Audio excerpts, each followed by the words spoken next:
Friends, आज मैं आपको बताऊंगा कि एंड और जो कंडीशंस होती हैं एमएस एक्सेल में उसका यूज़ हम किस तरीके से कर सकते हैं।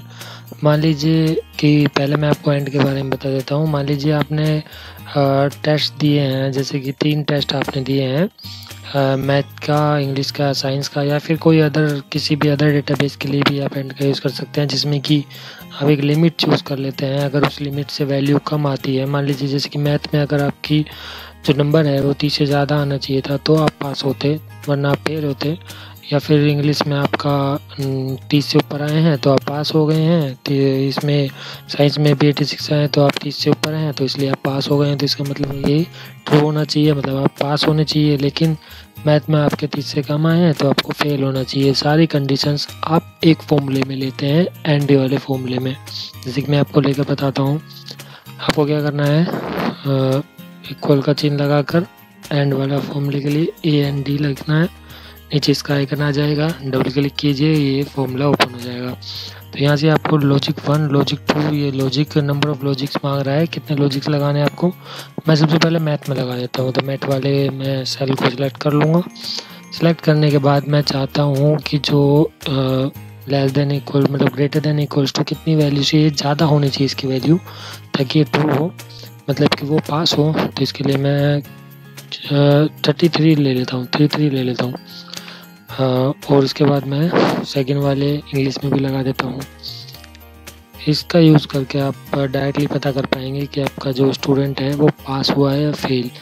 तो ये लॉजिक काफ़ी हद तक काम आता है। तो इस तरीके से आप इसके अगले वाले जो सेल है उसमें भी यही लॉजिक लगा देंगे, इक्वल टू 33। तो मैं एंटर दबा दूंगा। तो देखिए क्या आ गया, फॉल्स। इसका मतलब क्या हो गया, वो फेल। लेकिन यहाँ पर ट्रू और फॉल्स में ही आंसर देता है एंड और वाले जो फॉर्मूले इसमें होते हैं। तो इसका आप टेंशन ना लीजिए, मैं इसको इफ वाले फॉर्मूले से पास और फेल में कन्वर्ट कर दूंगा। लेकिन फिलहाल आप फॉल्स में देखिए, फॉल्स में आ गया, मतलब कि वो फेल हो गया। तो इसमें ड्रैग कर देता हूँ नीचे की तरफ। नीचे की तरफ ड्रैग करने के बाद देखिए, जिन भी कैंडिडेट्स के नंबर एक भी सब्जेक्ट में अगर 33 से कम आए हैं, 33 से कम आए हैं तो वो फॉल्स हो गया है। बाकी अगर 33 से अबाव आए हैं तो वो पास हो गया है। देखिए जैसे कि राकेश है, वो ट्रू आया क्योंकि उसके 33 से अबाव है तीनों टेस्टों में। सेकंड टेस्ट में अगर उसने दिया है तो वो फेल हो गया है, लेकिन सुनील पास हो गया है। इसी तरीके से राहुल थर्ड टेस्ट में पास हो गया है, बाकियों में फेल हो गया है। इस तरीके से निकाल सकते हैं। अब अगर आप पास और फेल में इसको लेना चाहते हैं, ट्रू और फॉल्स में नहीं लेना चाहते, तो आपको क्या करना होगा, इफ़ वाले फॉर्मूले को यूज़ करना होगा। इसके लिए पास और फेल में आप इफ़ लिखेंगे तो नीचे इसका आइकन आ जाएगा, डबल क्लिक कर इफ़ वाले पार्ट को ओपन कर लेंगे और जिसमें ट्रू और फॉल्स लिखा हुआ है उस वाले कॉलम में फॉल्स को सिलेक्ट कर लेना है। उसके बाद कॉमा दबाना है। कॉमा दबाने के बाद अगर F2 की कॉमा नहीं दबाना है। इसके बाद क्या करना है, F2 को जो सेल आपको सिलेक्ट किया है इक्वल टू करना है। अगर ये सेल की जो वैल्यू है, F2 की वैल्यू है क्या हो, फॉल्स हो, है ना, तो क्या प्रिंट होना चाहिए आपके सामने, फेल प्रिंट होना चाहिए। अगर फॉल के अलावा मतलब कोई अदर वैल्यू हो तो क्या प्रिंट होना चाहिए, पास प्रिंट होना चाहिए। ठीक है, ऐसे होना चाहिए। तो देखिए, क्योंकि जो मेरी वैल्यू है, मैंने F2 की वैल्यू क्या ली थी, फॉल्स ली थी, है ना। F2 का अगर इक्वल टू क्या है, फॉल्स है, तो फेल प्रिंट होना चाहिए। और अगर फॉल्स नहीं है तो पास प्रिंट होना चाहिए।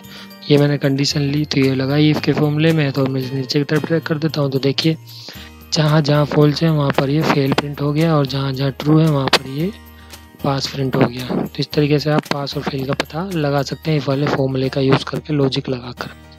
अब मैं आपको और वाले फॉर्मूले के बारे में बता देता हूँ। तो अब मैं आपको और वाले फॉर्मूले के लॉजिक है वो मैं बता देता हूँ किस लिए यूज़ करते हैं। अगर हम और वाला फॉर्मूला लगाएंगे तो लेट्स सपोज मैं अगर एग्जांपल लूँ, जैसे कि आपके सामने एक कॉलम है नेम वाला, इसमें अगर मोहित एक बार आया, 2 बार आया, 3 बार आया, तो उसके सामने अगर हमको ट्रू प्रिंट कराना है या फिर और अदर जो नेम्स है उनके आगे फॉल्स प्रिंट कराना है, तो उसमें हम और का फॉर्मूला यूज़ कर सकते हैं। उसमें क्या होता है, हम एक कंडीशन देते हैं, इस कंडीशन के बेस पर अगर वो वैल्यू उस कंडीशन से मिलती है तो वो ट्रू फॉल्स प्रिंट करा देता है, वरना फॉल्स प्रिंट करा देता है। जैसे कि मैं आपको करके बताऊं, तो मैं किसी सेल को सिलेक्ट कर लेता हूं और वहां पर और लिख देता हूं। इसके बाद इसका आइकन आ जाएगा, डबल क्लिक करेंगे। लॉजिक लगाने के लिए मैं मोहित वाले पार्ट पर लॉजिक लगाऊंगा।